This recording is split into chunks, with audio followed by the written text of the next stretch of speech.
If you're someone who wants to separate yourself from the rest of the pack, you want to stand out in conversations, you want to be that it guy, you want to be the dude that walks in a room, all the heads turn, not because you look good, but because you're the smartest guy that's there, then these are 5 books that you absolutely have to read if you want to separate yourself in 2025. I mean, we're in the information age. And if you don't have the essential currency, which is knowledge, then you're going to be considered poor. And we don't want that, right? Let's dive into it. First and foremost, I want to talk about the 3 reasons that I personally read that I think everybody should read for. And the first one is that, like I said, knowledge is power. We're living in the information age. If you're not up to date on current things, if you don't know certain things in certain industries or social circles and groups, you're falling out of the mix. If the entire group is talking about travel and you know nothing about travel, it's really hard to add you into the conversation. Or let's say you work in finance, right? And you're not up to date on the current things in finance. You don't understand the terminology or the trends. You're not going to be able to add to that conversation. You're going to feel like you're outside.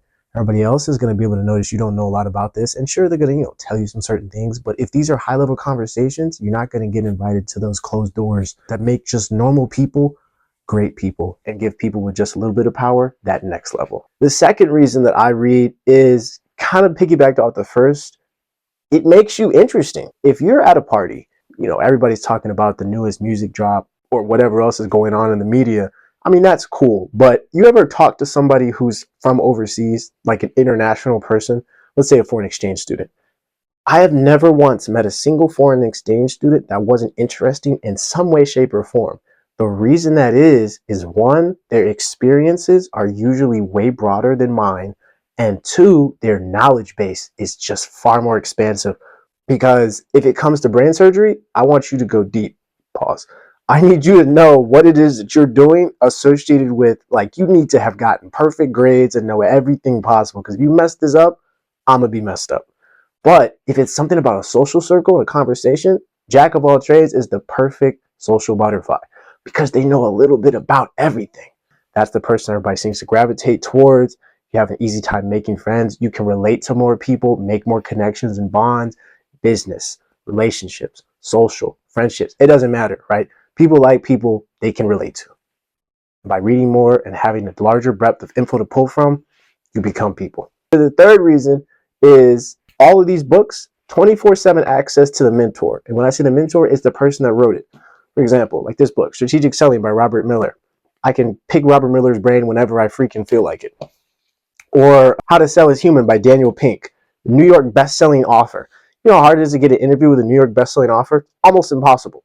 So I can pretty much pick David Pink's brain whenever I want to. Or this book, Unwavering by Nelly Barrero. I've actually met this lady before, but again, she's super busy. But if I ever want to just pick her brain, she's written all her thoughts down right here. So I can pretty much pick any one of those books up 24/7. I have access to those mentors. And a lot of times, once people get this successful anyway, whatever question you're coming to them with, if it's answered in one of these, they're going to send you there anyway. It's just like a professor in school.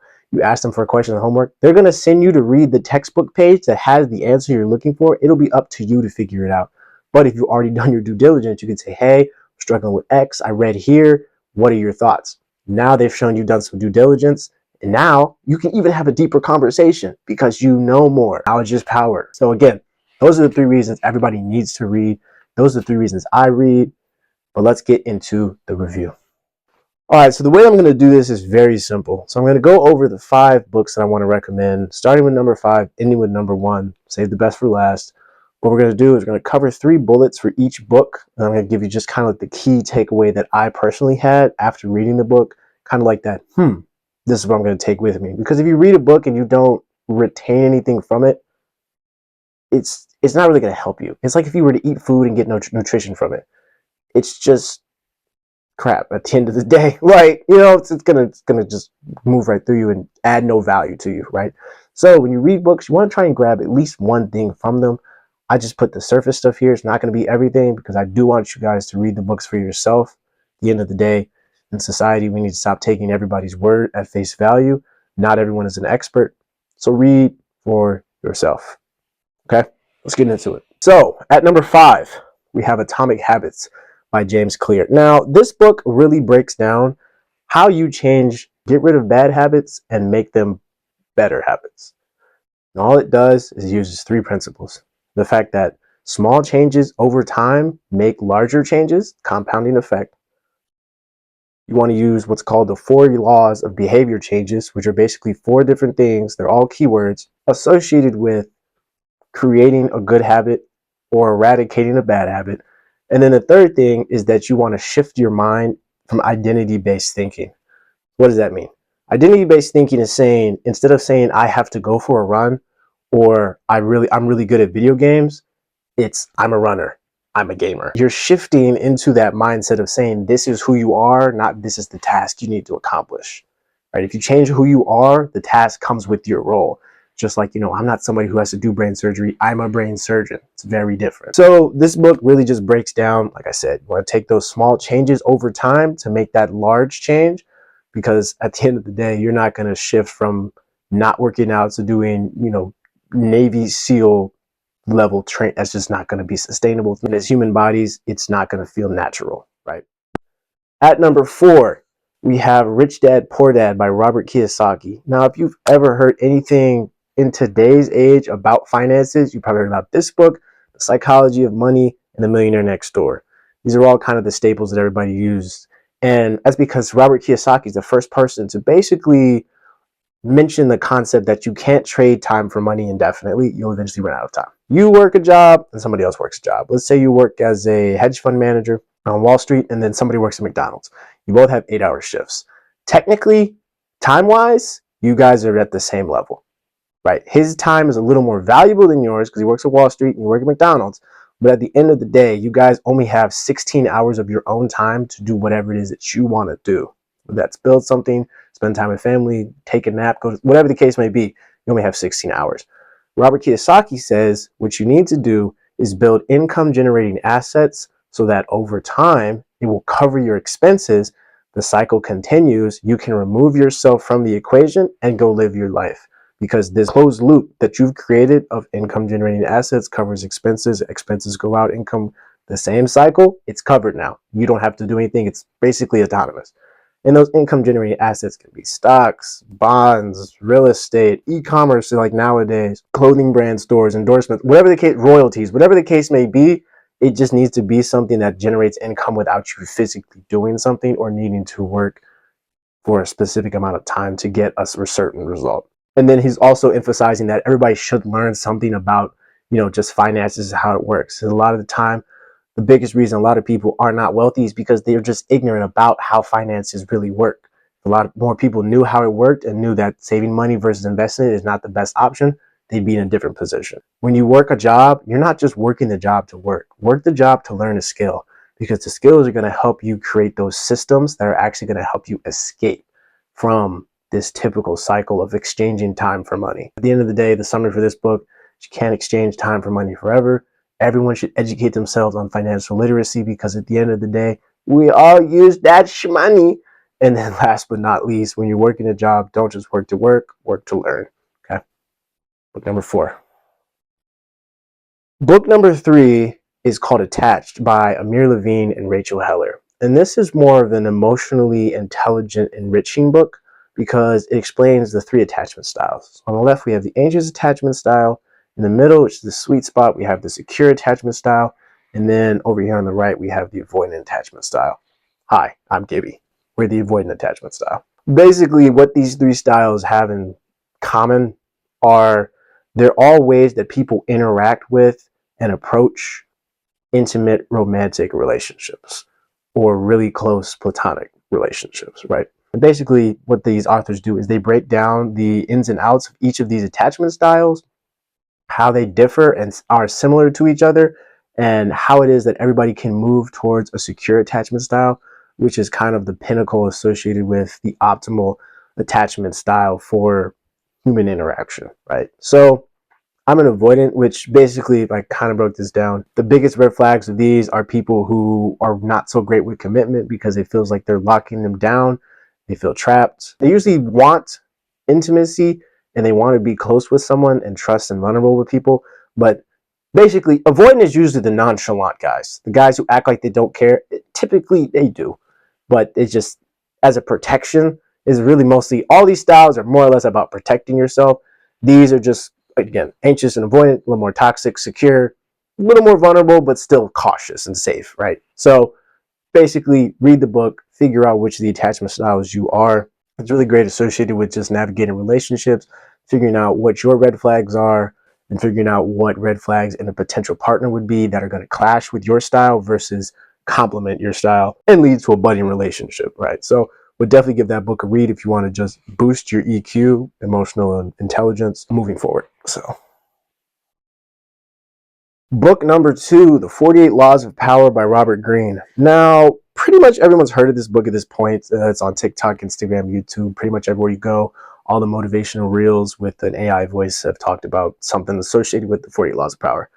Basically, what the 48 Laws of Power are 48 strategies on how you can leverage power through influence. Because at the end of the day, power is just that, influence. How many people can you move or sway to your way of thinking, your way of bidding, and doing your will, whatever that may be? Obviously, it sounds possessive because it's power. The reason that this book is so powerful is because it's a double-edged sword. It can show you how to influence people, it can show you how to move people, it can show you how to be a great leader, and how you can use those tools to better the group. Or you have the flip side. It shows you how to manipulate people, how to be toxic, how to be greedy, take power for yourself, and basically use influence in self-serving ways. So at the end of the day, I can't tell you which one to go, but I will tell you this. Bane and Batman both wear masks. You've seen the movie. You pick a side, right? So at the end of the day, 48 Laws of Power is a great book to read, especially with just learning how influence moves different people. And this book uses psychologically historical examples to show you, again, what's happened in the past, because, those that don't know, history tends to repeat itself. So you can see what people tried in the past, how it swayed different groups. And I think the biggest thing that this book taught me is that the person with the most powerful sounding title is not necessarily the most powerful person. For example, the CEO may not be the most important person. Yes, they call the final shot. But if the chief executive officer is highly influenced by one of the middle managers, the middle manager is really the one with the most power because he's calling the shot that's influencing the CEO to make said decision. Does that make sense? So that's, again, it's a great read. 100% would read it, if not just to protect yourself and be aware of what strategies are out here of manipulation and influence. Last but not least, The Subtle Art of Not Giving a. So you can read the title by Mark Manson. Basically what this book breaks down is it says in life, you have to pick a goal that's bigger than you and important enough to carry you through your life. Money and clout are the only things that you're chasing. Congratulations. Eventually, if you keep grinding, working, getting around the right people, you're going to accomplish those. But now what, right? So you've accomplished these short-term, self-serving, selfish goals. But what's next? Like, what is the next big goal? Is it just, instead of you make 100 mil to make a billion to a trillion? Like, you keep going, but when does it end? When do you feel fulfilled as a person? That's the difference between something like that and saying my goal is I would love to solve world hunger by using this renewable system that I want to create. That's a goal that it keeps having milestones that are get bigger and bigger, better and better.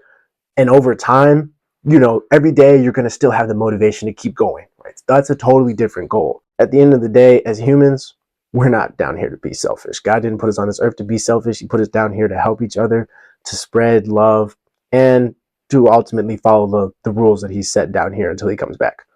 That's what we're here for. So basically, in the book, he's saying, find a goal that's not self-serving, something that's bigger than you, that's going to be more fulfilling. And if you think about it, the people who are the most remembered are the people who technically did something that's not just for them.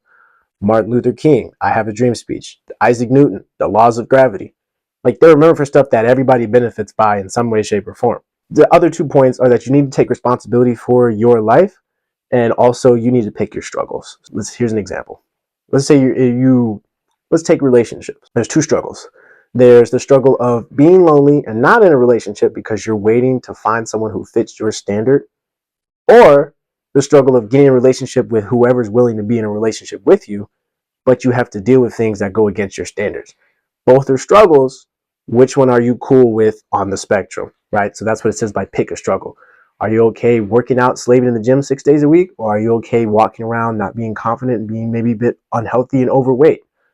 pick a struggle. You can't struggle on both areas. Like you really got to pick. But he's saying you don't have to struggle with everything. Just pick what you will and won't accept and tolerate, and then go with that. Live with it, accept it, and move forward. And that last part, take responsibility for your own life. Listen, a lot of kids, their parents are telling them to go to college. I went to college. I'm going to college. It's a great route. I'm going to become an engineering consultant in a couple of months. It's going to be awesome. But a lot of people, they feel like they have different routes, or like people are pushing them one way. Like people are going to recommend what's going to happen. But if they drop dead tomorrow, you still have to live your life. Whatever it is you want to do it, but you have to take responsibility for it. If people are saying, oh, you got scholarships to go full ride to college, if you don't want to do that and you want to pursue a music career, well, you have to take responsibility for it. If your parents kick you out, you got to get an apartment. You got to pay utilities. You got to make sure you're fed. You got to, get your own insurance, your own car, whatever the case may be. You got to take responsibility for that. You can't be mad at them because they're not going to support the dream that you have when they really felt like you should do something else. If you are going to pick that different route, you just have to take responsibility for it, not blame others. Man up, woman up, and go get it done. This book really just recommends, like I said, pick a goal that's bigger than you, influences more than just your reach. Figure out what your struggle is, own it, live with it, and take responsibility for your life. Whatever it is, pick it, own it, live with it. And those, honestly, are the 5 books that I recommend that if you want to change the way that people view you and just change the opportunities that you have in life, read those 5 books, man. It's going to take you places you've never been before. I promise you. Comment down below. I want to know, what you thought of those books. And if there's other books that are in this similar genre of, emotional intelligence, financial literacy, influence, whatever the case may be, psychology, comment those down below. And I'm always trying to find new books to add to my list. And then maybe it'll be in another video review, 6 months, a year down the line. And we'll be able to talk about those, right? So this is a community. It and engage. It shouldn't just always be me yapping, but at the end of the day, I'm Emmanuel here on iMan Lifestyles. Peace.